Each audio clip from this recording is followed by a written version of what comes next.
ఆ మేడం వాళ్ళ కూతురు లేదని చెప్పి ఇంత పని చేస్తాదని నేను అసలే ఊహించలేదు.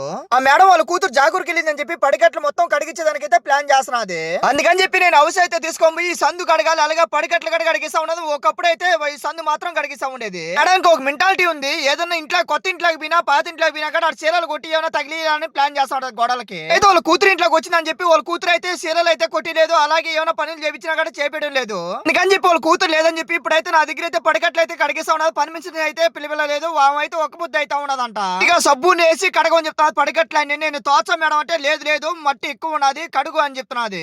ఇంత ముందు ఇంట్లో అయితే నేను పడికట్లు అసలే కడగలేదు. ఒక్కసారి కడ 7 సంవత్సరాల నుంచి. ఈ దఫా అయితే ఈ ఇంట్లోకి వచ్చిన తర్వాత పడికట్లు నేనే కడగాలి వస్తున్నది. పై నుంచి నీళ్ళని పోతా కింద కారుతా ఉన్నది. యువతల రైట్ సైడ్ ఒక చిన్న తలుపు ఉన్నది కదా, ఆ తలుపులో నీళ్ళు మొత్తం ఆ రూమ్ లోకి అయితే వెళ్ళిపోయినాయి. వాళ్ళ కూతురు అయితే దాంట్లో ఆ రూమ్ లో అయితే సబ్బులు షాంపులు అన్ని దాంట్లో పెట్టుకుంటాది. అవన్నీ తడిసిపోయినాయి. ఇప్పుడు రాజు మా కూతురు లేదు కదా, బయట మొత్తం కడిగేసి ఇబ్బంది ఉండదని. లేదు మేడం నేను కడుగును బలేదేయాలి వస్తాను ఫైన్ వేస్తారని చెప్పాను.